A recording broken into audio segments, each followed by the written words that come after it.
Salve, salve, eminentes irmãos e audiência querida! Estamos aqui mais uma vez no Podclave, edição especial itinerante. Nós estamos em Fortaleza, Ceará, na 19ª Convenção do Rito Brasileiro. Um momento muito especial, onde está aqui aproveitando todas essas lideranças maçônicas e hoje, em especial, nós trouxemos dois feras de maçonaria. Nosso irmão Mamed Abraão Neto, eminente grão-mestre do Gobe, Roraima, e sapientíssimo irmão Benefetil, grau 33, e também o nosso irmão Davi da Silva Ribeiro, eminente grão-mestre do Gobe, Mato Grosso do Sul, excelente irmão, membro emérito, grau 33. Meus irmãos, sejam bem-vindos. Mamed, um oi aí para a turma. Olá pessoal, é um prazer estar aqui, Flávio, é a primeira vez que eu participo desse podcast, para mim é uma honra, ainda mais aqui na presença aqui do Davi, meu conterrâneo, apesar de eu estar residindo em Roraima, mas sou sul-mato-grossense, um estado lindo, maravilhoso, e agradecer a hospitalidade do povo cearense aqui, obviamente. Seja muito bem-vindo. Obrigado. E também aqui com o nosso irmão Davi. Irmão Davi, dá um salve aí para a nossa audiência. Olá, meus irmãos de todo esse nosso valoroso Brasil. Nosso irmão Flávio aqui presente, nosso irmão Mamed, outros irmãos. É de extrema valia e é uma honra para mim participar desse bate-papo nesta manhã de sábado. A honra é nossa, até porque, minha querida audiência, o que viemos aqui fazer é desmistificar o papel da maçonaria na sociedade, trazer informação para você, maçom, familiar de maçons, família maçônica. Nós estamos aqui para contribuir. E por falar nisso, eu peço a você para você acessar as nossas redes sociais. O nosso Misael está colocando aqui no rodapé. Acesse, compartilhe, curta. É muito importante a sua participação, tá ok? E hoje nós vamos falar sobre o maçom do século XXI, né? Tradição, modernidade, relevância social. Começando pelo nosso grão-mestre Mamed. Meu irmão, o que é um maçom do século XXI? É difícil dizer.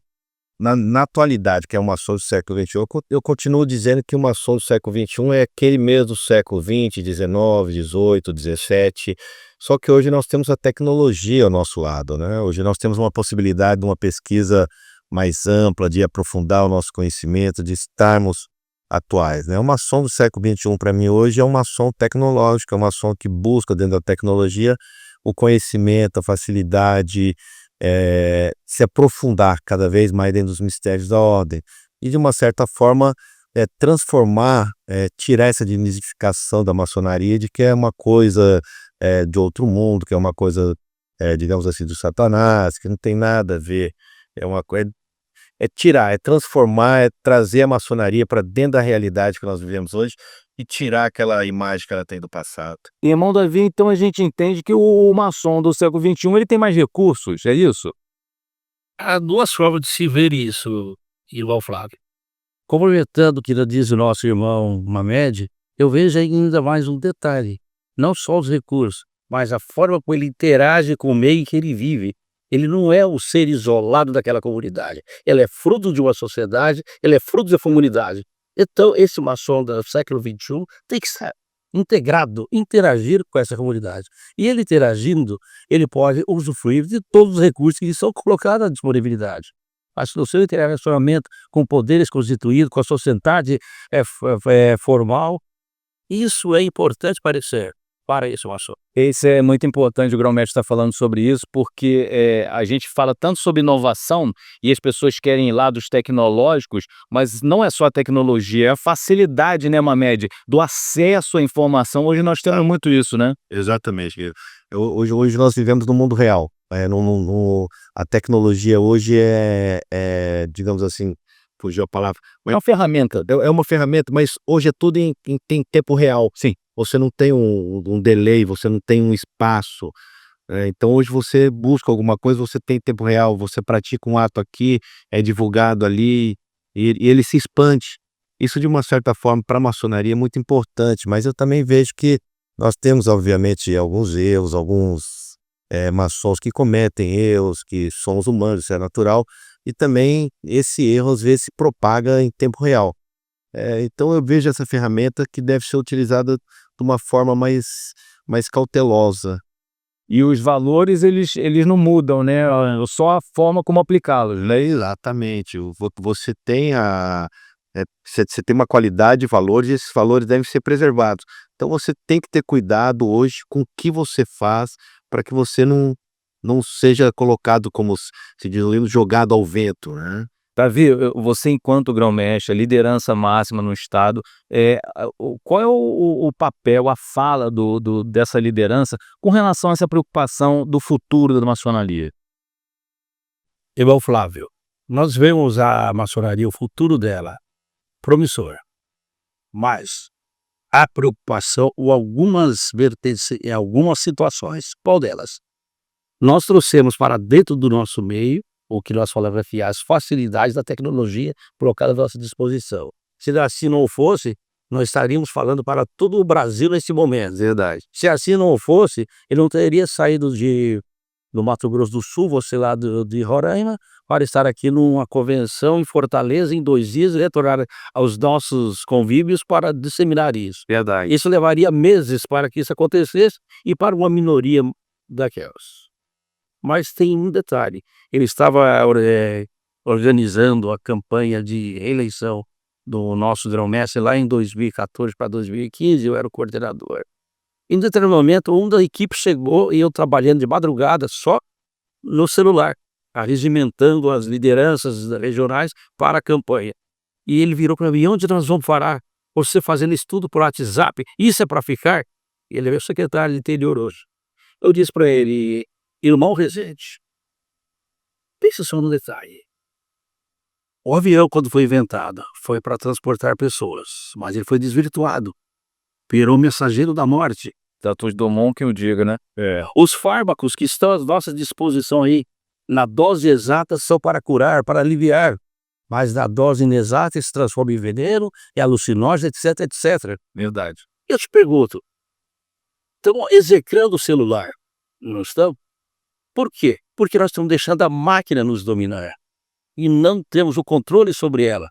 Então, no momento que você ter o controle exato sobre esses meios desses facilitadores, eles podem viver pacificamente conosco e ser elementos de trazer a nova geração para o nosso convívio. O importante. Esse é o detalhe, que a velha geração vai sustentar as nossas bases, consolidar os nossos conhecimentos, mas a nova tem que trazer vigor para nós. Essas novas gerações, Mamed, elas exigem isso, né. Então vocês enquanto liderança, enquanto grão-mestres de instituições, tem que tomar muito cuidado com isso, porque vai ser uma exigência do futuro. E a gente tem que se adaptar a essas mudanças. O que você acha, Mamed? Olha, eu concordo com o Davi de uma certa forma e concordo com você também, Gui, do teu ponto de vista. Mas hoje, né, a ferramenta, a tecnologia, ela está aqui para poder facilitar. Mas igual o Davi colocou, a gente tem que saber lidar, tem que ter cuidado com ela e temos que ter cuidado. Como eu disse na fala anterior, nós vivemos hoje um tempo real. A tecnologia nos transforma no tempo real, né? Mas nós não temos como fugir dela. Infelizmente, nós estamos hoje a par dela, tudo hoje é tecnológico. Um exemplo aqui, quanto que isso aqui seria possível, até mesmo uma transmissão em tempo real.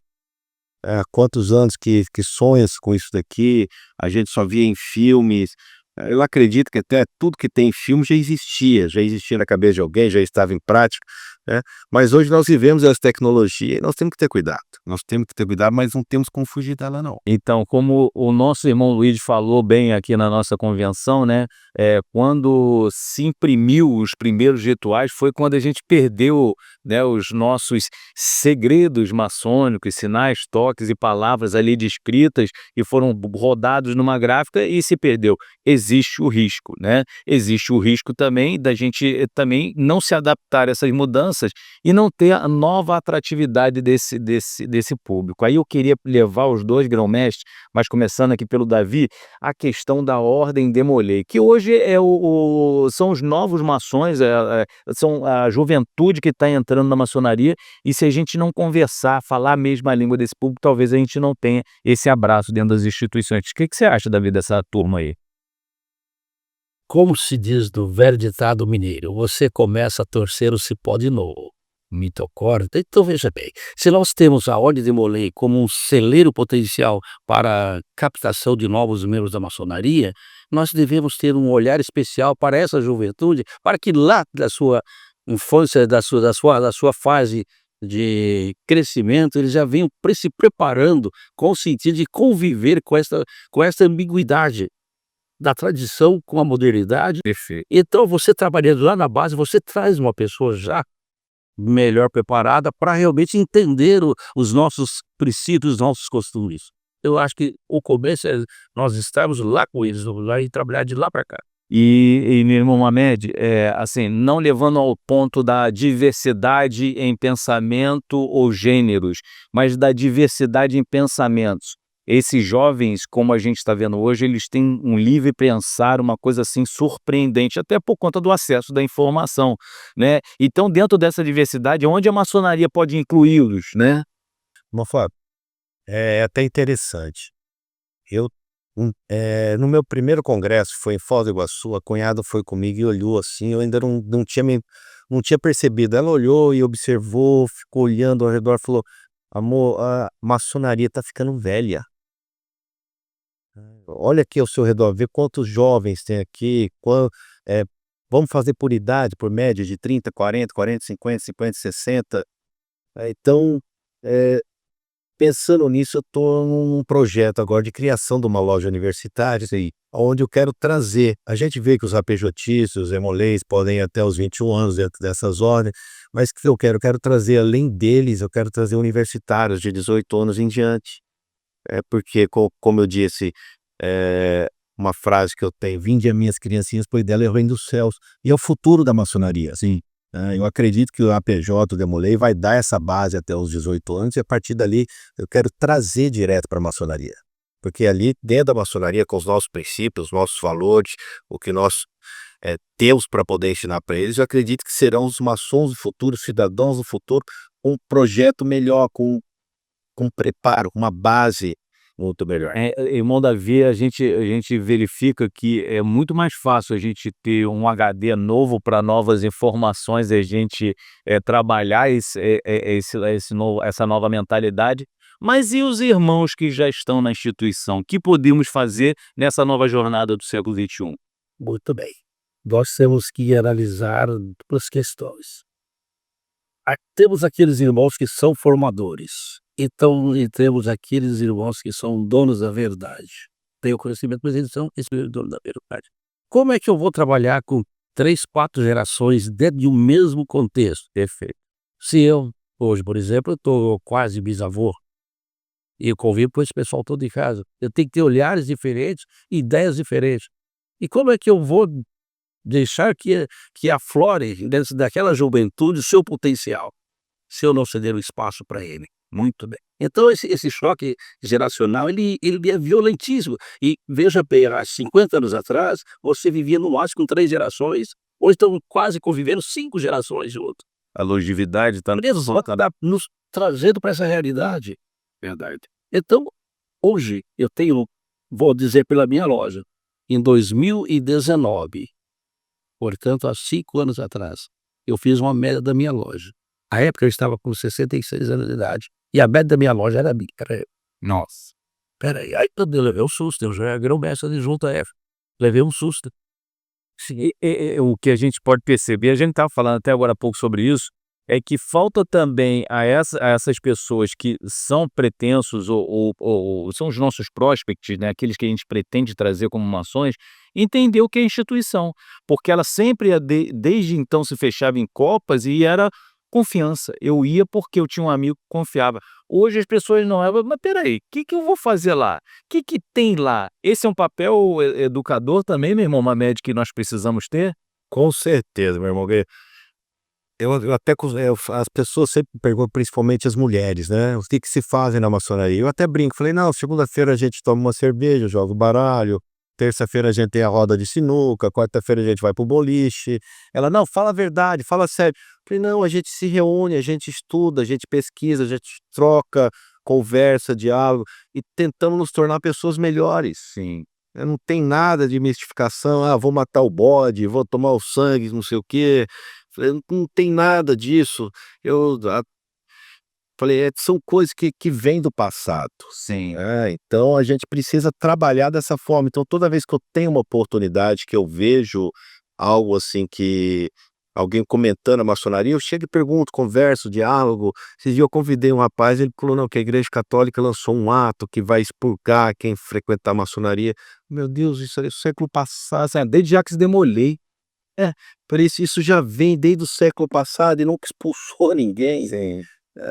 Então, tem que trabalhar, tem que divulgar a maçonaria, a tecnologia está aí exatamente para isso, para a gente poder desmistificar a imagem que a maçonaria teve no passado. Sem dúvida. E assim, a gente tem que trabalhar com muito carinho essa questão da tradição, né, meu irmão Davi? E aí eu já trago ao assunto rito brasileiro, por se tratar de um rito onde se fala abertamente sobre tudo. E isso dá facilidade da compreensão. E irmão Davi compreende isso dentro do rito brasileiro também? Vejo com bastante clareza, até porque eu sou filho do rito escocês e estive venera fui vene estive não, fui venerável no rito escocês lá nos idos 94, no rito brasileiro, exerci cargos em um e outro, e a gente pode traçar esse paralelo entre eles. E quando o irmão falou sobre mentoria, eu tive oportunidade quase nesse sentido, há uns 5 anos atrás, eu substituindo o orador na colação de um grau 29, eu falaram para aqueles irmãos que estavam galgando o grau 29. Sim. Falei: "Meus irmãos, vejam vocês, quando você começou a tua caminhada lá no grau 4, coloque sobre a sua cabeça uma laje e você olha para cima, você não vê nada, né. E você subiu, aí você já olhava do grau 9, você via todos os graus para baixo. Você chegou aqui, você já está vendo o 28 tudo com maior clareza. Quando você chegar no 33, você vê todos. Então, faça a caminhada inversa e revisite todos esses graus para você ter um entendimento do que se falava no grau 9 sobre justiça, qual que é a aplicabilidade dela nesse grau. Perfeito. Então, nesse caminhar, nesse retorno às origens, você que vai fazer, você vai cair naquilo que o irmão falou, eu vou estar estudando com aqueles que estão voltando, eu já passei por aqui. Verdade. O irmão Davi está se referindo a palestra que a gente acabou de falar sobre engajamento, fortalecendo o engajamento dentro da maçonaria, e é um ciclo, né, vamos assim, vou usar um pouquinho técnico, PDCA, né, onde você vai planejar, você vai desenvolver, você vai agir e você vai controlar, mas depois você aprende novamente com erro, acerto e aperfeiçoamento, e é isso que a maçonaria, eu acho que tá se vendo extremamente necessária, né, identificar dores e necessidades, né, Mamed, dos irmãos, para poder atender a essa nova jornada. Com certeza. Eh, eu sou suspeito para dizer que eu sou filho do rito e sou baísta. Eu gosto do rito, sou apaixonado pelo rito e eu vejo, conforme foi na tua palestra, né, a gente tem aquela sensação de pertencimento, sim, né. Então eu me sinto acolhido pelo rito, eu tenho todo o suporte, eu vejo que ele é um rito progressista, ele se adapta a qualquer atualidade, a qualquer nacionalidade. Então, o rito brasileiro para mim hoje, sem querer desmerecer os demais, é um rito é um rito moderno. Sinto que cada Uau, exatamente. está bem à frente, ele tem uma visão futurista. Ele não se apega somente às coisas do passado, ele tenta progredir, ele tenta avançar cada vez mais. E hoje o crescimento dele, o segundo maior rito hoje que está crescendo, se eu acredito que seja o segundo maior rito no Brasil hoje também, e nós estamos aí a passo largo crescendo. Então o resultado está aí. Ontem até teve um reconhecimento do nosso grão-mestre aqui do Ceará, junto ao nosso irmão Davi, mostrando ele como objeto articulador do desenvolver humano através do rito brasileiro, e é isso que a gente tem que pensar. Independente do rito aonde o irmão exerça a sua maçonaria, o importante é fazer maçonaria. Não é isso, meu irmão Davi? Lógico que a gente aqui está falando num podcast do rito brasileiro, mas é mostrar que independente onde o irmão se identifique, ele precisa exercer a maçonaria, não é isso? E eu tenho abordado com muita frequência essa questão, irmão Flávio. E eu digo para os irmãos em loja, aqui dentro, meus irmãos, eu não sou diferente, não sou melhor que você, que o outro, e muito menos de um profano lá fora, porque ele também tem virtudes. Sim. A diferença é que ele não foi escolhido, ele não foi chamado, você foi. Então a sua grande luta essa grande batalha com você, é o teu desabastamento, é o teu aprimoramento. E isso é necessário para a sua evolução, para que você, um agente transformado, preparado, possa ser um agente de mudanças na sociedade que você vive, lá no contexto que você está. Por que isso? Porque aqui dentro nós nos identificamos por toques, palavras e sinais. Lá fora, só minhas ações dirão por mim. Só as minhas atitudes. E paz, da minha família, inclusive. Lá vai o filho de um maçom, lá vai a esposa de um maçom. E engraçado, eu estava conversando com o pessoal do Demolei, e aí eles falam assim: "Bom, mas aí a gente precisa fazer mais palestras, divulgar a filosofia. Você não acha isso, tio?" Eu falei: "Não." Aí ele falou: "Mas como assim? A gente tem que propagar e tal." Eu falei: "A maior divulgação da maçonaria são os seus exemplos. É o que a gente entende dos rituais e pratica no dia a dia. E as pessoas vão olhar, né, Mamed, pra gente e vai falar assim: esse cara é diferente. Pô, por que que ele age dessa maneira?" Você compreende isso também, mano? É bem assim, eu não sou maçom só dentro da loja, Isso aí, exatamente. eu sou maçom fora da loja também. Então os meus atos não vão refletir somente na minha pessoa, vão refletir em toda a sociedade, toda a organização maçônica.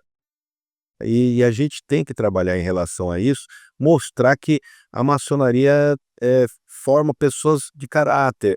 É óbvio que, como eu disse, somos humanos, erramos, mas a gente tem que aprender com os erros e crescer, progredir, melhorar. Eu tô ali para poder me lapidar, né, tô ali para me lapidar e depois aparar minhas arestas, Sem dúvida. né. Isso é um processo natural aonde a gente entende que esse indivíduo vai chegar a um processo natural de liderança, né, Davi?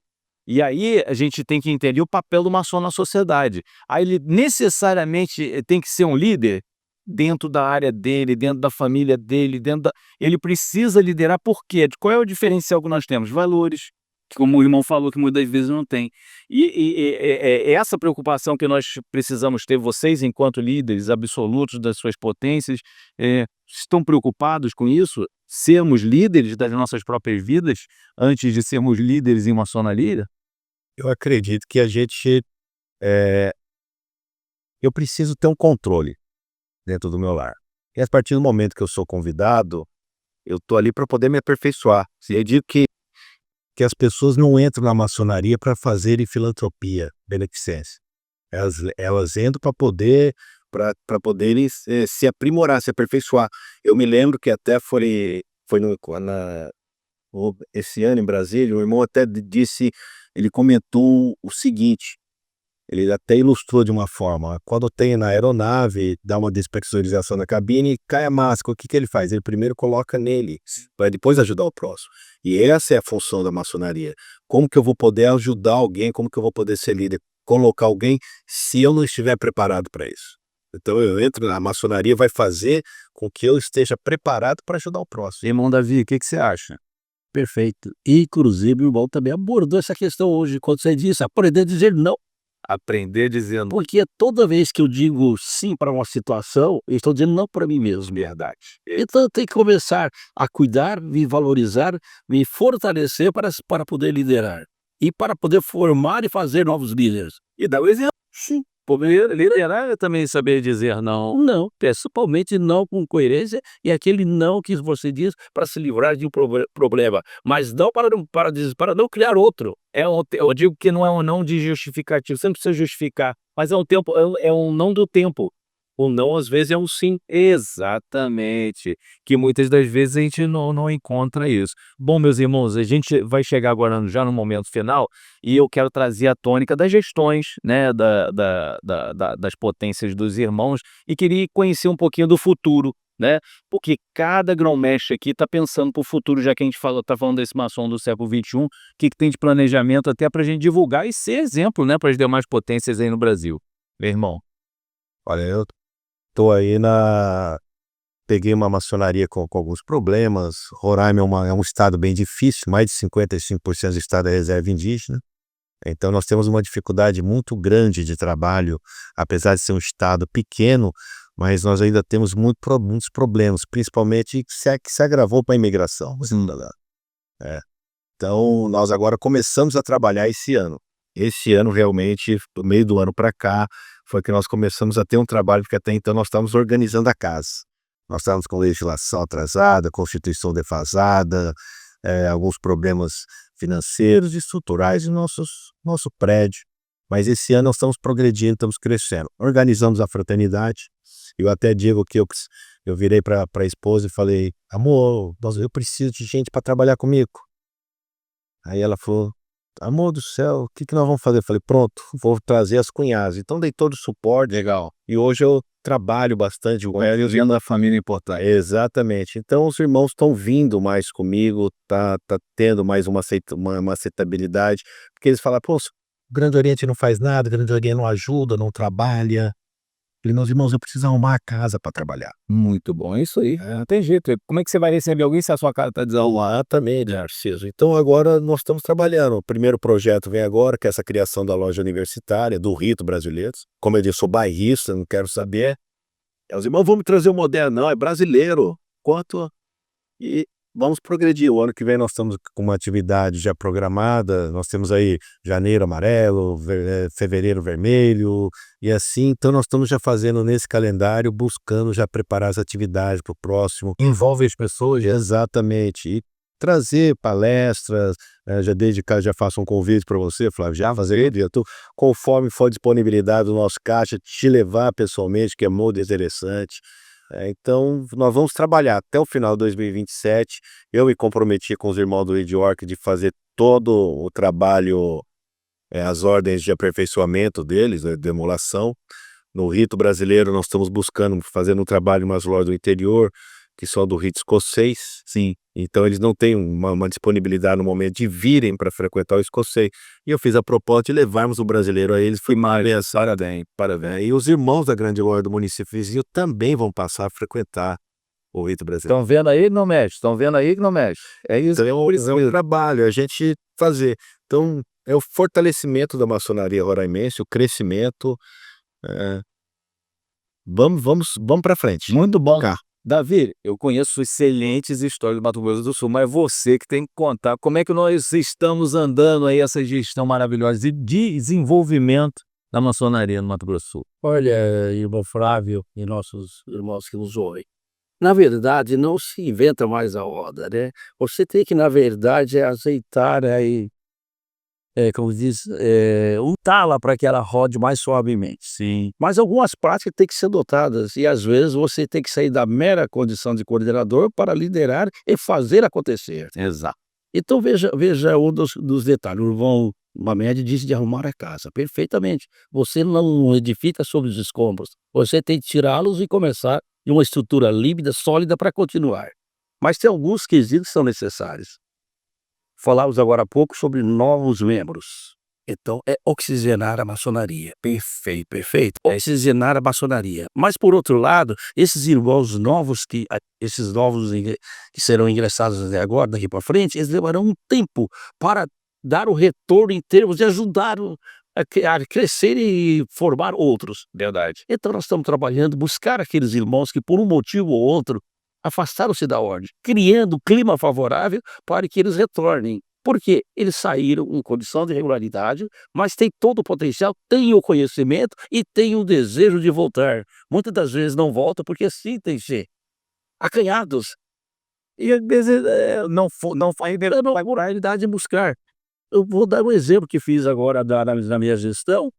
2 lojas do interior que eu conhecia estavam com problemas de quadro. E eu sabia que houve uma evasão enorme. Chamei os irmãos que eram conhecidos da região, inclusive secretários, falei com os 2 generais, falei: me faça favor, ver todos os irmãos que afastaram da loja nos últimos 10 anos, sem problemas de fato, mas por qualquer um motivo. E convoco para a gente fazer uma reunião informal na loja, vamos fazer um jantar, que eu vou bancar com os secretários aí, quero conversar com eles, pessoal de perfeito, numa única loja. Num dia tinha médico, engenheiro, todos sentados dentro da loja e sentei, só ouvi isso falar. Aí virou o médico porta-voz. Meus irmãos, eu não acredito que o nosso grão-mestre está aqui para nos ouvir, que nós já saímos tanto tempo. E aí eles foram falando, tinha o que afastar, os mais, às vezes, mais banais. Faltou chegar, meu irmão, você está indo embora por quê? Faltou fazer essa pergunta. O detalhe, né? Detalhe. Quando terminou, virou o venerável da loja e disse: vocês não falaram isso para nós. Mas o grão-mestre está nos dando a oportunidade hoje. E ninguém também nunca nos perguntou. O Bárbaro falou isso? Falou. falou. Aí que eu, só para fechar esse ponto, fizemos um compromisso. Eu disse o seguinte: nós fizemos essa reunião aqui. Os que estão regulares, já tínhamos levantado a situação, querem voltar?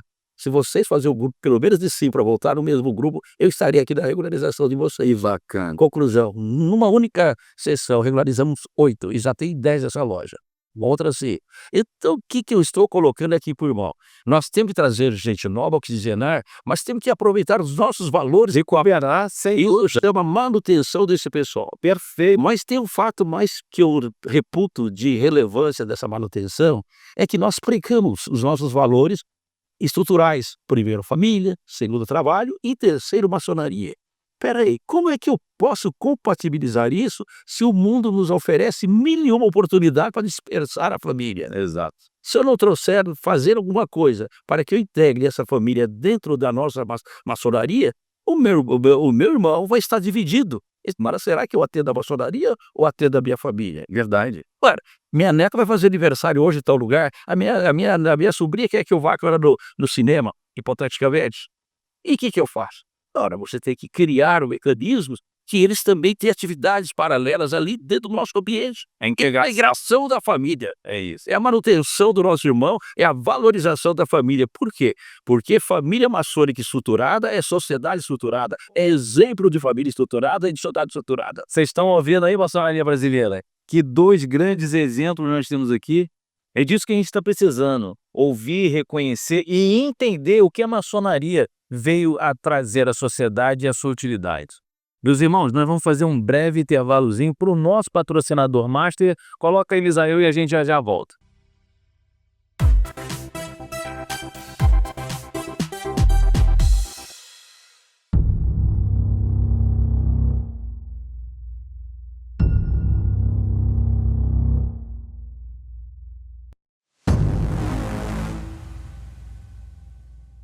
Bom, e é claro, não deixe de acessar o Instituto FlávioGueiros.com.br. Você que tem uma equipe, precisa capacitar, treinar, facilitar o processo da jornada desse teu colaborador, procure institutoflaviogueiros.com.br.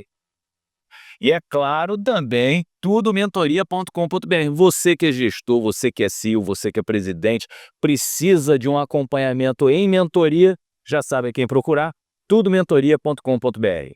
Gente, voltando agora, Misael coloca aqui nas redes sociais, as nossas redes sociais aqui. Vou pedir, Misael, coloca também os links aqui dos 2 grandes orientes desses mágicos professores aqui, grão-mestre, que estão acompanhando a gente. Coloca aqui também, por gentileza, coloca aqui também. Acessem, reconheçam, valorizem o papel da maçonaria e das lideranças que aqui estão. Meus irmãos, nós estamos chegando na fase final do nosso encontro.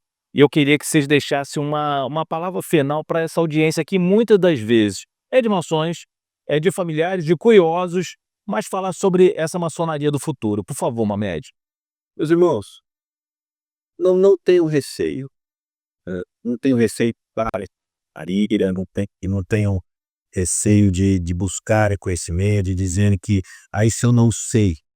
A maçonaria está aí para a gente poder aprender. Nós estamos todo dia aprendendo alguma coisa.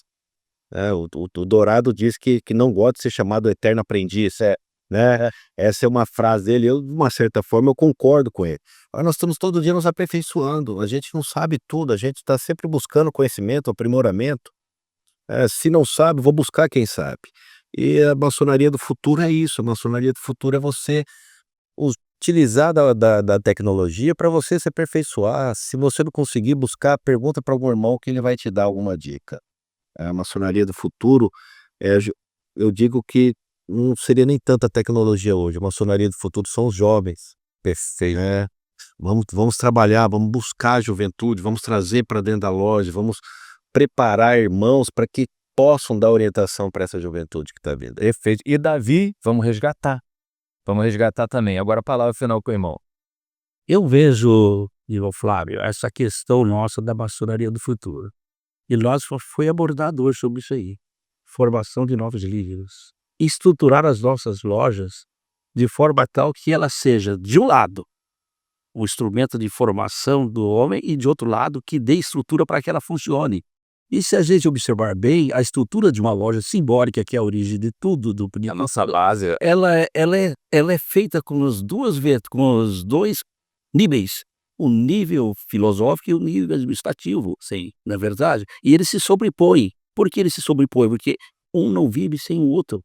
E nós temos que ter essa convivência do administrativo com o filosófico. E mais, nós temos que organizar as nossas lojas de forma tal que elas sejam trabalhadas como estruturas organizacionais, como empresas.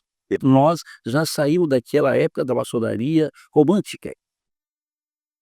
muitas lojas batem coluna justamente por não saber administrar os seus E recursos. tem mais uma coisa ainda, meu irmão, que o futuro da maçonaria passa pela visão estratégica da nossa ordem. O que eu quero dizer com isso? Não basta o poder central, o Supremo Conclave, baixar normas gerais. Eu tenho que ter meu planejamento estadual e a loja tem que ser dentro dela. Mas qual que é a confusão que acontece nas lojas?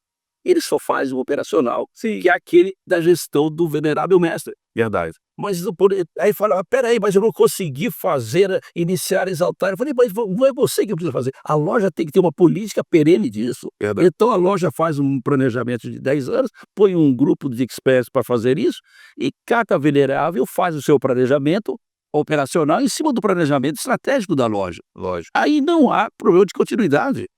A gente está conversando muito sobre isso, sobre profissionalizar os nossos corpos, oficinas, e é importante a gente trazer essa orientação, porque no mundo que a gente vive hoje, são tão escassos os recursos e humanos, tecnológicos, financeiros, que a gente precisa facilitar a vida deles, né, Garland? E otimizá-los. Exatamente, tem que otimizar. E mais um detalhe, nós falávamos lá sobre falta de perspectiva futura para você dar continuidade. Vem agora, por exemplo, o rito brasileiro, os concílios. Sim.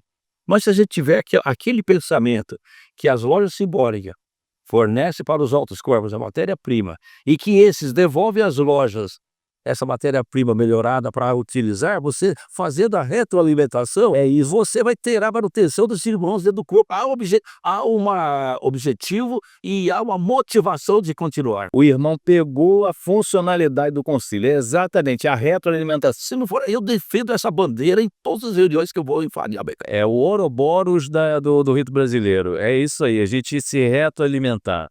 Meus amigos, nós estamos chegando ao final. Antes de agradecer a presença dos convidados, eu gostaria que vocês acessassem, né, o portal do irmão através do nosso site. Hoje nós estamos aqui sem material, porque, como eu disse, nós estamos fazendo de maneira itinerante, mas lá vocês podem ter acesso a todos os materiais litúrgicos, rituais, gravatas, comendas.